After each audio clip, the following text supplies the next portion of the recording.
Silahkan. Raiko buka di surat 28 ayat 7.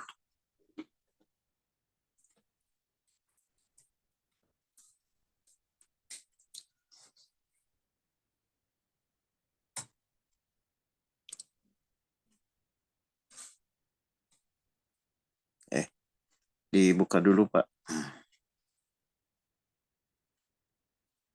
ayatnya. Mic-nya dibuka dulu. Unmute.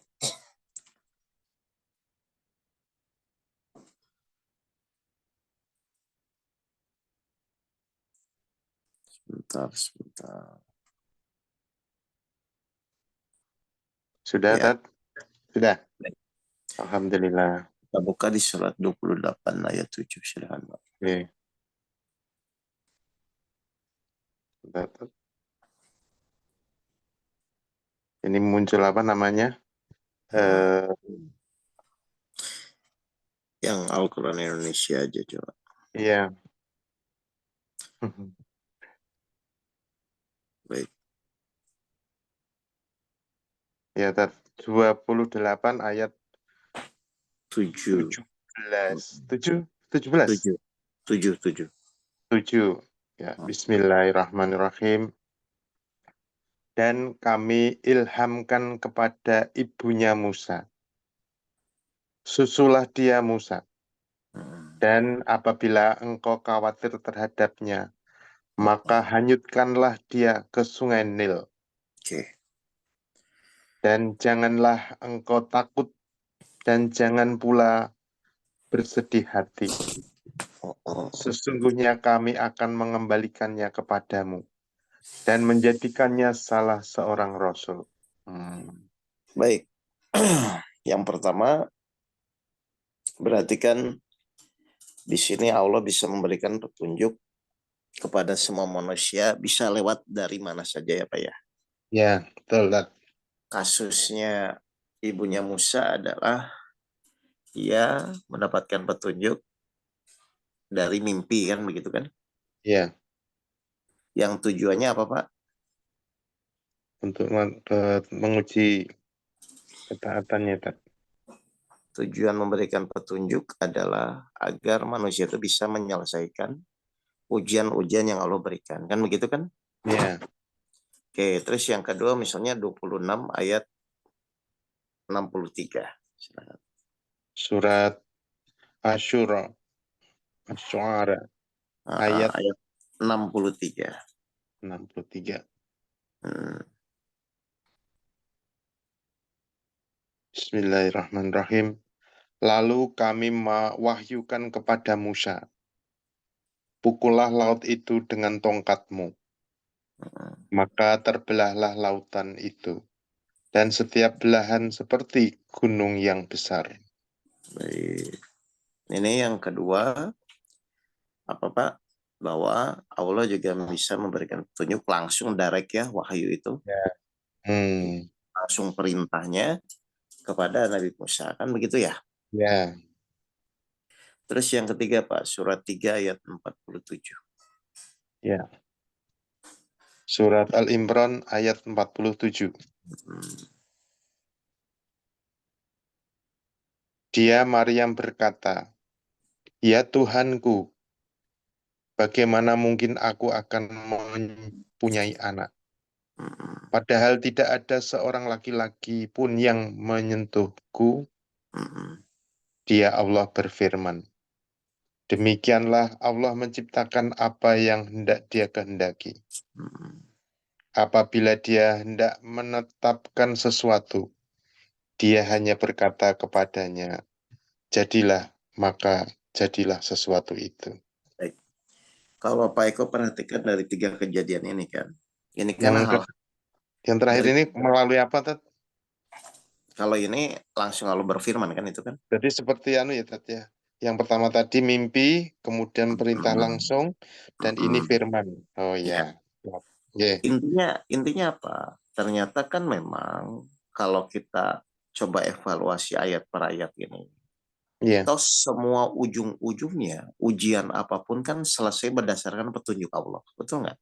iya, Kan kita mau bagaimana berikhtiar pun, kalau Allah belum memberikan petunjuk atau membukakan jalan keluar yang apa yang kita inginkan, tetap tidak akan terjadi kan, Pak? iya, betul. Nah, terus pertanyaannya, perhatikan. Hal-hal yang biasanya Allah memberikan petunjuk kan seakan-akan. Itu benar-benar di luar pikiran kita semua kan, Pak? Iya, Iya nggak? Coba waktu ibunya Musa, saat itu kaum Fir'aun ya, lagi memang iya, gencar-gencarnya membunuh anak-anak kecil. Terus yang secara laki-laki. logika, secara keadaan kan itu tidak mungkin. Kan begitu kan? Iya, iya, Terus yang kedua, sama kasusnya, waktu pasukan Nabi Musa dikejar ke Laut Merah, terus bingung bagaimana solusinya. Lalu Allah kasih mm-mm. petunjuk, pukullah tongkat, terus laut terbelah. Kan begitu.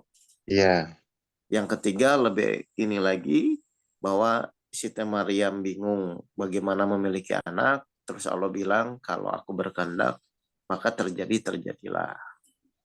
Berarti betul. kesimpulannya apa? Dari sini ya, dari poin-poin ini. Kan Iya, kadang-kadang ketika Allah memberikan petunjuk, segala sesuatu itu di luar akal pikiran kita kan, Pak. iya. Berarti tujuannya apa, Pak, dengan kondisi itu? Eh, bahwa semua permasalahan akan diselesaikan sama Allah. Enggak, ketika petunjuk itu terjadinya adalah kalau kita lihat runut yang tiga tadi, itu kan sesuatu yang sudah di luar akal pikiran kita, benar nggak? Iya, iya, betul. Berarti apa kesimpulannya? Kesimpulannya ketika memang petunjuk itu muncul dan memang itu adalah dari Allah, tinggal poin utama adalah kita meyakini atau tidak. Kan begitu kan? Iya, Karena kalau menggunakan akal pikiran kita pun kita nggak akan bisa mengejar itu kan. iya, Nah, artinya apa? Makanya di sini Allah berikan keyakinan atau keimanan itu adalah sudahlah, memang perjalanan semua orang punya ujiannya masing-masing.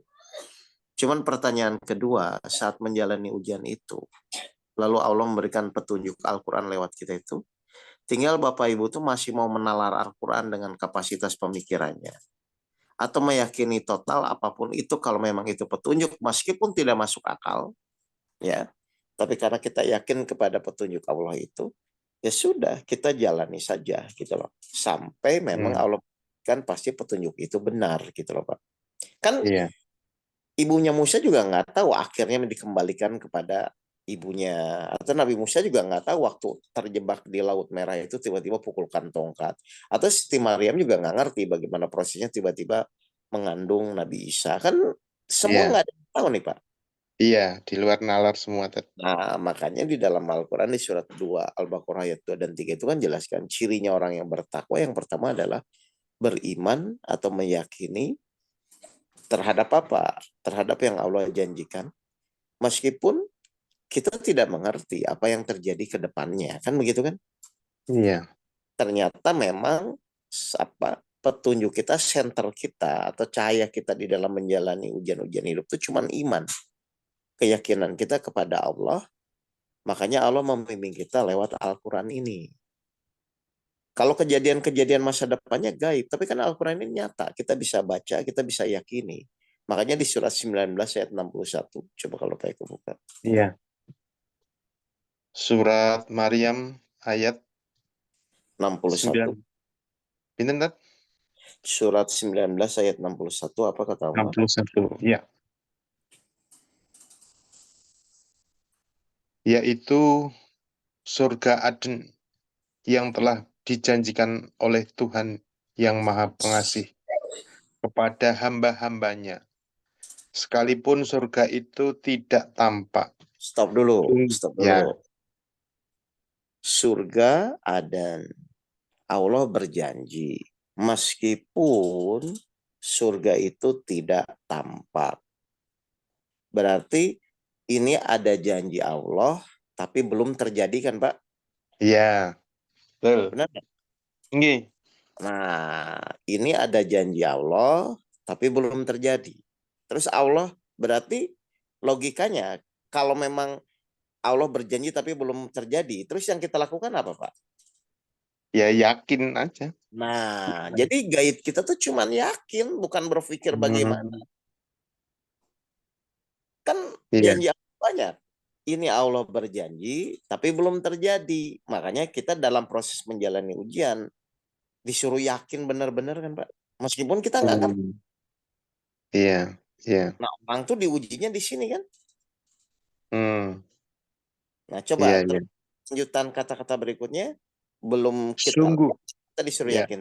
Sungguh? sungguh janji Allah itu pasti ditepati. Nah, tinggal kita pegang itunya. Hmm. Jadi, memang kita nggak ngerti. Kita nggak ngerti kapan jalan keluarnya muncul, kapan kemudahan itu datang. Tapi di awal Allah sudah janji gitu loh Pak. Memang kita nggak Iya, tahu ke depan itu bagaimana. Tapi karena Allah berjanji di awal seperti itu, maka tugas kita itu kan membuktikan apa yang Allah janjikan kan Pak. iya. Nah di sini orang beriman, orang kurang beriman, atau orang yang hakul yakin pun semua akan diuji itu gitu loh Pak. Hmm, Jadi ya, sebenarnya goalnya kita menjalani ujian itu apa Pak kalau gitu? ya iman ya, Tet. Ya memang meningkatkan keimanan di situ dalam proses kita menjalani ujian. Kalau hasil kan sudah akan terjadi, tapi kan manusia tuh bermasalah kan di prosesnya, Pak. Iya. Tapi kebanyakan orang ke hasilnya ya, Tet. Nah, ya memang digiring ke sana supaya kalau ke hasil kan jadinya Bapak Ibu kan khawatir dan nggak yakin kepada janji Allah ujung-ujungnya. Hmm. Padahal Allah membuat proses ini, proses ujian itu adalah, ayo kamu lihat janji-janji Allah dalam Al-Quran. Lalu Allah akan proses, itu dijalani. Kan kayak kasusnya ibunya Musa pun kan nggak langsung Musa dikembalikan kan, dihanyutkan dulu ke Iya. sungai Nil gitu kan.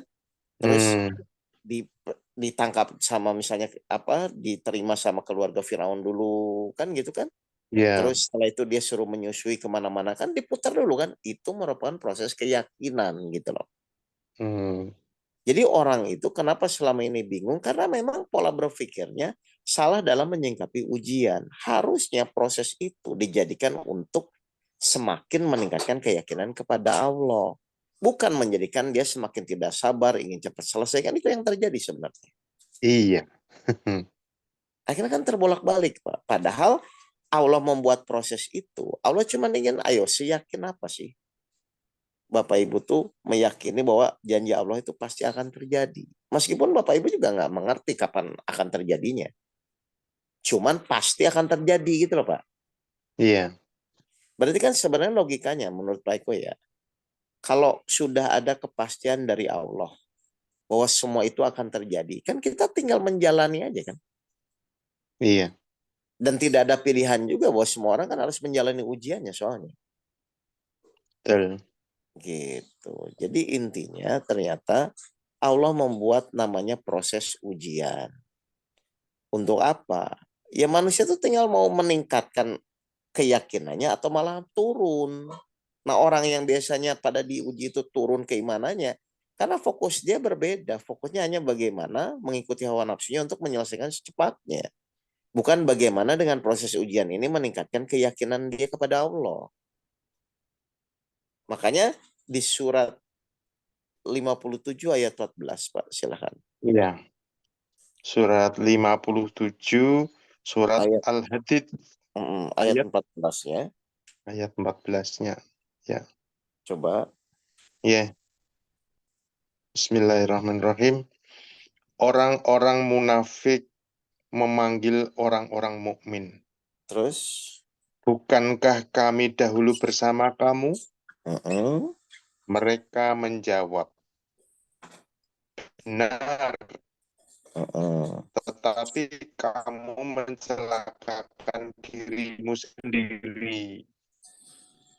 Dan kamu hanya menunggu, meragukan janji Allah, dan Nah, ditipu oleh angan-angan kosong sampai datang ketetapan Allah. terus Dan penipu, yaitu setan, datang ya, jadi coba Pak Eko perhatikan ya. Ternyata kan inti dari saat kita berusaha untuk meningkatkan keyakinan kepada Allah itu ternyata apa? ternyata setan di situ berperan untuk meragukan atau menurunkan keyakinan kita kepada apa yang Allah janjikan, kan Pak? Paham ya nih Pak? Iya. Jadi sebenarnya di ujian itu goalnya bukan kapan selesai. Hmm. Di ujian itu Iya, goal iya. adalah kita itu hakul yakin nggak saat menjalani ujian bahwa apapun yang Allah janjikan itu pasti akan terjadi. Nah, setan tahu di sini. Nah, cara setan untuk membuat Bapak Ibu tidak yakin yaitu membisikkan angan-angan kosong, kok nggak selesai-selesai. Kan gitu kan, Pak? Akhirnya fokus manusia itu bukan di hasil, tapi di proses. Iya. Ya kan? Fokus manusia itu bukan Bukan di di prosesnya, proses. Nah, tapi fokusnya adalah di hasilnya. di hasilnya. Nah, karena kecenderungan manusia kan ingin Iya, memang secepatnya terselesaikan. hasilnya. Dan mungkin kalau saya tanya ke Pak Eko, ya jujur aja ya, orang tuh lebih peduli Iya, peningkatan keimanannya dimanapun atau gitu. solusinya. Nggak, orang itu Ya, lebih peduli dengan peningkatan keimanannya atau jalan keluarnya. solusinya. Nah, itu yang terjadi kan. Padahal maksudnya Ya, itu, mestinya ya. Mestinya keimanan ya, tapi ya. Padahal kebanyakan ya pada solusinya. nah, untuk proses peningkatan keimanan, waktu untuk menjalani ujian itu. Jadi ketika iman kita meningkat, ya otomatis nanti Bapak Ibu pun langsung Allah akan berikan jalan keluar sebenarnya. Dan memang itu sudah janji Hmm, Allah, surat 10 ayat 9. Jadi ketika iman kita siap. meningkat saat menjalani ujian, maka pasti Allah memberikan petunjuk seperti yang tadi 3 ayat saya bahas di awal. Gitu. Ya. Surat 10 Yunus Ayat ya, ayat 9. 9. Ya. Sesungguhnya orang-orang yang beriman dan mengerjakan kebajikan niscaya diberi petunjuk oleh Tuhan karena keimanannya. Baik, jadi coba Pak Eko perhatikan ya. Jadi kan ketika dalam proses itu iman kita semakin meningkat, Allah kan memang ngasih petunjukan Pak, otomatis kan Pak. Iya, Berarti kalau misalnya Pak Eko menjalani ujian malah iman menurun, dikasih petunjuk nggak? berarti enggak. Enggak. Dan kenyataannya orang ketika diuji oleh Allah, kira-kira semakin meningkat atau menurun imannya Pak? Kebanyakan menurun. Ya udah, akhirnya satu paket dengan apa yang setan inginkan kan? Hmm, Semakin meragukan janji Allah, akhirnya semakin tersesat, akhirnya semakin pusing karena memang orientasinya niat awalnya sudah lain apa yang Allah inginkan dengan apa yang kita inginkan. hmm, Tuh, Pak. ya, ya, ya, Paham nggak ini? ya. Ya, jadi Set. ya, Mhm. sekarang kita meluruskan cara berpikirnya. Ternyata memang Allah memberikan ujian tuh di situ ada proses waktunya. Nah, proses waktunya inilah ujian kita. Apakah dengan proses waktu itu kita semakin meningkat atau iman kita semakin menurun? Kalau semakin meningkat berarti kita selamat, kalau semakin menurun berarti semakin sulit. Tinggal kan pertanyaannya bagaimana caranya saat diuji itu iman kita semakin meningkat kan? Nah, itu Tat, yang Nah, padahal ditunggu-tunggu. betul. Nah, cara supaya semakin meningkat ya dengan 7 metode dasar yang selama ini kita sampaikan. Berarti kita Hmm, harus memahami tujuan awal bahwa niat kita ya, diluruskan, ya kan? iya, Semua ya, atas izin Allah. Itu tuh memang untuk meningkatkan keimanan. Karena kalau misalnya terjebak dengan jenis atau masalah ujiannya, Bapak Ibu pasti akan menurun imannya. Efeknya apa ketika iman menurun? Ya nggak dapat petunjuk. Ya kalau nggak mendapat petunjuk ya jadi sesat kan begitu yang terjadi. Saat itu. iya, Jelas ya, iya, Bapak Ibu ya? ya, ya, Tat. Itu jelas? Baik. Ada pertanyaan? Alhamdulillah. Mm-mm. Tapi Berarti paham ya? anu ya, Tat ya? Ya, Ustaz, izin benang bertanya. benang merahnya, Tat, benang merahnya. Tat. Ya, ya silakan Pak. Jalan. Ya, baik. Iya. Assalamualaikum warahmatullahi wabarakatuh. Waalaikumsalam. Ini menarik diskusi hari ini. Saya mau Mm-mm. bertanya, Ustaz Doke, ada Mm-mm. dua pertanyaan. Yang pertama, kita sepakat bahwa kita ujian itu dari Allah. Yang Mm-mm. pertanyaan ini begini, Ustaz Doke. Apakah ujian itu, contoh orang kembar ya, orang kembar aja pun dia satu rahim, satu sama kembar, si A sama si B, Oh. ujiannya beda-beda. Pertanyaan, Mm-mm. Allah tuh kenapa berbeda-beda Ustaz Dokter. Satu. Oke. Yang kedua, ujian itu apakah bisa repeat lagi ke kita gitu. Ustaz, oh ini pernah ujian di usia kita waktu kita SMA, muncul lagi nanti waktu kita kuliah atau sudah berumah tangga gitu, ada repeat ujian lagi enggak? Oke. Nah, saya jadi ingat ini, itu ada tagline bagus tuh yang pengadilan itu kan mengatasi masalah tanpa masalah. Artinya mengatasi ujian tanpa ujian. Itu jadi saya mengaitkan ujian itu kan penting gitu Ustaz Dokter. Mohon pencerahannya Ustaz Dokter. Ini atau saya gambil benang merahnya aja. Iya. Ya. Sebenarnya selama ini kita tuh merasa butuh ujian nggak sih Pak? Butuh. Nggak, selama ini jujur aja. Setiap Selama manusia ini yang kita menjalani nggak hidup ada ujian merasa sih. butuh atau enggak? Mayoritas sih tidak merasa butuh ya. Ya itu akhirnya setiap ujian akhirnya selalu menjadi masalah kan Mbak? Ah, benar. Karena memang dasarnya manusia kalau ditanya kepada dirinya pasti tidak siapa yang mau diuji kan? Betul. Nah, kenapa orang itu tidak mau diuji? Kan begitu kan pertanyaan keduanya kan? Iya. Karena merasa ujian itu tidak sesuai dengan apa yang diinginkan atau hawa nafsunya. Ketika sesuatu itu Pak Johan atau siapapun tidak sesuai dengan keinginan atau hawa nafsunya, akhirnya menjadi masalah. Benar. Iya, Berarti benar. kesimpulannya apa? Kesimpulannya sederhana. Ujian selalu dianggap masalah. Karena manusia itu tidak merasa ujian itu sesuai dengan keinginan atau hawa nafsunya. Berarti kalau disimpulkan tujuan Allah ngasih ujian itu apa? Berarti tujuan Allah ngasih ujian itu salah satunya adalah Pak Johan termasuk saya semua disuruh untuk meningkatkan atau mengendalikan hawa nafsunya. Kan begitu aja Pak. Nah tinggal sekarang bagaimana caranya agar ujian itu tidak jadi masalah kan? Betul.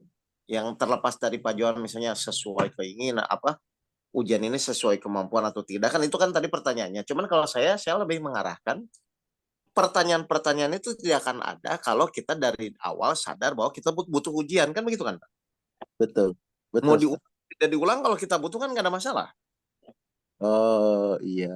Iya dong kan intinya di situ. Berarti kan tinggal sekarang bagaimana caranya supaya setiap ujian itu tidak menjadi masalah untuk diri kita kan gitu aja sebenarnya. Iya, iya, iya. Benar. Oke, surat 2 ayat 112 silakan. Ya. Surat Al-Baqarah ayat 112. Bagaimana caranya agar ujian itu tidak menjadi masalah? Tidak. Barang siapa menyerahkan diri sepenuhnya kepada Allah Baik, terus? Dan dia berbuat baik, dia mendapat pahala di sisi Tuhannya. Dan tidak ada rasa takut pada mereka. Dan mereka tidak bersedih hati. Berarti saat menjalani ujian, dia merasa bermasalah? Enggak. Enggak, kenapa? Enggak, betul. Cuma tidak rasa takut. Ya, kenapa dia tidak ada rasa takut dan tidak ada rasa masalah? Karena mereka sudah menyerahkan diri sepenuhnya kepada Allah. Nah, makanya langkah yang harus kita lakukan, Pak, setiap ada ujian tuh yang pertama tuh menyesuaikan keinginan kita dengan keinginan Allah, namanya berserah diri gitu loh Pak. Dasarnya manusia tapi dari awal karena manusia itu punya keinginan dan punya nafsunya kan kadang-kadang juga telat kan berserah dirinya kan. Benar nggak Pak ini? Benar. Bahkan pertanyaan saya, Pak Johan biasanya atau saya kita semua berserah diri itu di awal atau di akhir biasanya? Di akhir. Di akhir setelah dipaksa Allah kan? Iya. Akhirnya jadi telat, jadi susah jadinya gitu loh. Nah, bagaimana caranya supaya mudah berserah diri? Lah kan udah diajarin semua kejadian atas izin Allah. Ya sudah lihat saja izinnya, jangan lihat kejadiannya kan begitu kan? Iya. Berarti kita tarik ke depan ya Ustaz. Mau nggak mau Pak, karena masalahnya ujian itu tetap dan akan terus terjadi kepada kita. Dan ternyata tujuan ujian untuk merubah diri kita, bukan merubah soal ujiannya. Orang yang menjadi pusing itu karena diuji ingin merubah ujiannya kan Pak? Betul, betul bukan sekali. Bukan dengan apa yang diinginkan oleh Allah lewat ujian itu. Betul.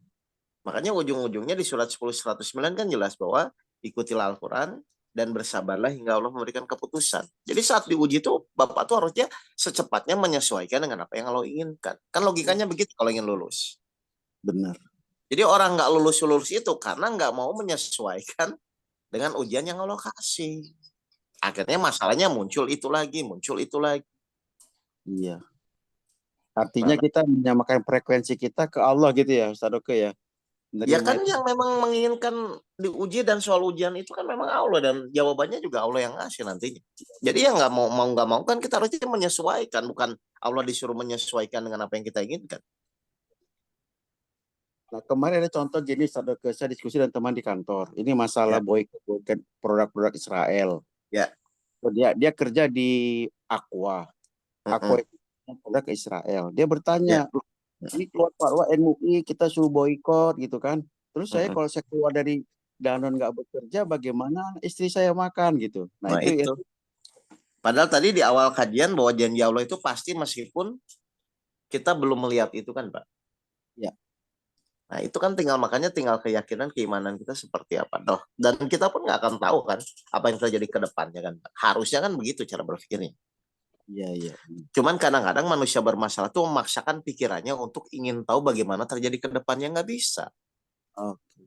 Ke depan itu goib. Makanya di surat 3, Al-Baqarah ayat 3 tuh beriman kepada yang goib. Allah menyuruh kita, cirinya orang bertakwa itu, kita yakin terhadap sesuatu yang terjadi ke depan.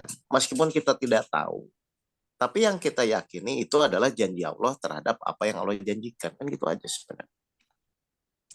Jelas ya, Pak Johan ya? Jelas sekali, makasih Ustaz Oke. Jadi saya nggak jawab poin to poin yang tadi Pak Johan bilang ya. Saya cuma menggeser, ternyata kasusnya di situ. Gitu loh. Baik, Bapak Ibu sekalian, terima kasih ya. Mohon maaf kalau ada kata-kata itu. Ya, saya maafkan. Ya, nanti sampai ketemu lagi saya share rekamannya. Nanti yang telat juga bisa lebih paham. Mari kita tutup dengan bacaan alhamdulillah bersama-sama. Alhamdulillahirabbil alamin. Ya, assalamualaikum warahmatullahi wabarakatuh. Waalaikumsalam warahmatullahi wabarakatuh.